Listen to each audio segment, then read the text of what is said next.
একটুখানি দেখা হয় না এইটা দেখুন আমি কিছু খাই না আমার সব আলাদা ওর জন্য তো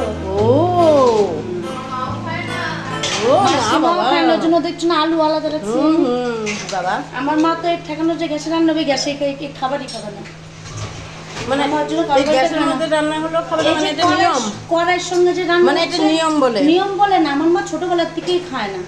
আমার দাদু ছিল গোসাই আর গোসাই মানুষরা পেঁয়াজ রসুন মাছ খেত ডিম আর রসুন খেত না গোসাই মানুষরা কেন আমাদের যে গোসাই না তাও তো আমরা খেতাম না পেঁয়াজ রসুন মাংস ডিম আমার মা ডিমও খায় না ওইটাই আমাদেরও খেতাম না কিচ্ছু ছোটবেলা ধরেছো না আমার মা ধরে নেই আমার মা খায়ই না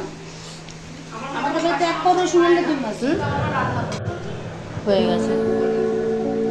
মাসিমা করবেন না আমি তো খাই আমি খাওয়ার জন্য আসবো